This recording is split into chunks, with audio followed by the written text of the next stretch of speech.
You are sitting in a meeting. Nothing is wrong. Your boss is talking about quarterly numbers. The room is warm. There's coffee.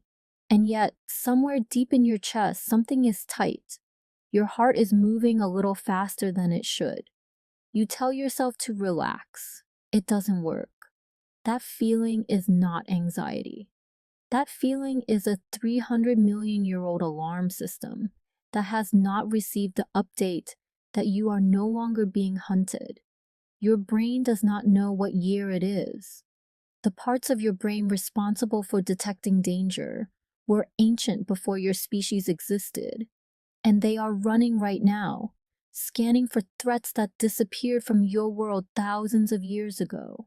Start with a small, warm-blooded mammal living 66 million years ago, the size of a shrew. It only comes out at night. During the day, things with very large teeth are looking for it. Every single moment of its life is organized around one question: is something about to kill me? That animal is your ancestor. Neuroscientist Joseph Ledoux spent decades mapping the fear circuitry of the human brain. Deep inside your brain sits a small cluster of neurons called the amygdala. It does not think. It does not reason. It detects patterns associated with danger and it fires. The signal bypasses your conscious mind almost entirely. By the time you are aware that something scared you, your body has already responded. Ledoux called this the low road, the fast road, the road that kept your ancestors alive before language existed. Your cortex can override that signal, but it takes time. And for most of human history, taking time to reconsider whether the rustling sound was a predator was a very effective way to stop being alive. So your brain learned one rule: assume the worst, react first, think later. That rule is running inside you right now. For 99% of your species' history, you lived in groups of about 50 to 150 people. Everyone knew you. Everyone knew everyone. And being cast out of that group was not embarrassing. It was a death sentence. No shelter, no food, no protection. Alone in the Pleistocene meant dead in the Pleistocene. So your brain wired social threats the same way it wired physical threats. Being left out of a conversation activates the same neural regions as physical pain.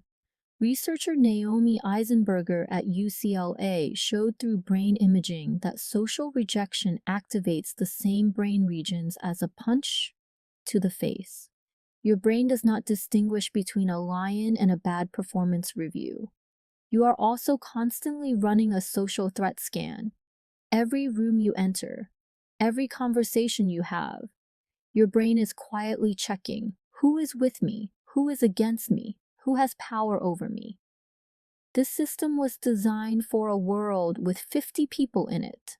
Now add 8 billion.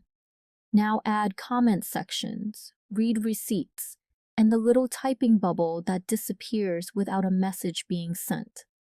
Your amygdala cannot tell the difference between a stranger ignoring your post and a tribal elder deciding your fate. It processes them both as survival data, and it fires accordingly. This is why one negative comment ruins your day even when 100 positive ones didn't change it. Psychologist Rick Hansen described the brain as Velcro for negative experiences and Teflon for positive ones, because forgetting a threat was lethal. Forgetting a pleasure was just a shame. Your brain also hates uncertainty. Research by Archie de Burker at University College London found that people's stress response was higher when they had a small chance of receiving a shock than when they knew for certain they would receive one. The not knowing was worse than the thing itself. Your nervous system would rather have bad news than no news. That is why silence in a relationship feels louder than an argument. Your threat system fills every gap in information with the worst possible explanation, because for most of human history, the worst explanation was usually closer to the truth. You are not powerless inside the system. when the tightness appears in your chest, when anxiety rises before a difficult email, you can ask one question: what threat is my brain solving for?